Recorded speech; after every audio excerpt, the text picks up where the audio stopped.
నమస్తే welcome to news sir. బోరబండలో కాంగ్రెస్ నాయకుల వేధింపులతో బీఆర్ఎస్ మైనార్టీ సెల్ అధ్యక్షుడు సర్దార్ ఆత్మహత్యకు పాల్పడ్డాడని కూకట్పల్లి ఎమ్మెల్యే మాధవరం కృష్ణారావు అన్నారు.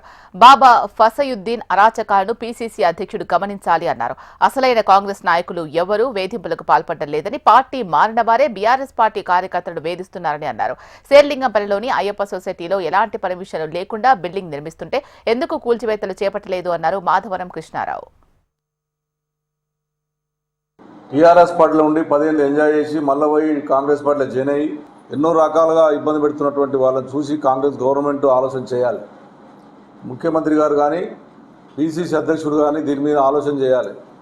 మీ కార్యకర్తలు చేస్తున్నటువంటి దుర్మార్గం వల్ల, నిన్న మీ కార్పొరేటర్ చేసినటువంటి దుర్మార్గం వల్ల నిన్న సర్దార్ అంటే నిండు ప్రాణం ఉన్న 30-40 సంవత్సరాల పిల్లగాడు, 2 ఆడపిల్లలు ఉన్నారు, దుంకి చనిపోయాడంటే ఏ రకంగా హైదరాబాద్ నగరంలో ఈ వస్తువులకు పాల్పడుతున్నటువంటిది కూడా ఒకసారి ఆలోచన చేయాలి. 18 నెలలైంది ఇప్పటికీ కాంగ్రెస్ పార్టీ పరిపాలన వచ్చి హైదరాబాద్ నగరానికి కనీసం ఒక పైసా పని చేయకుండా ప్రజలను వేధించి హైదరాబాద్ నగరంలో ఉన్నటువంటి శేర్లింగంపల్లిలో ఉన్నటువంటి అయ్యప్ప సొసైటీ 6, 7, 8 ఫ్లోర్ వద్ద జీరో పర్మిషన్.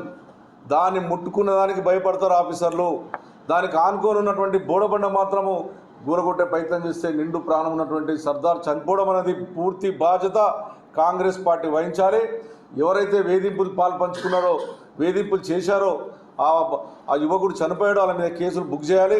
ఏదో చిన్న కేసులు పెట్టి చేతులు దులుపుకుంటే రేపొద్దు ఖచ్చితంగా మేము దాని మీద పోరాడతామని చెప్పి కూడా ఈ సందర్భంగా తెలియజేస్తా ఉన్నాం.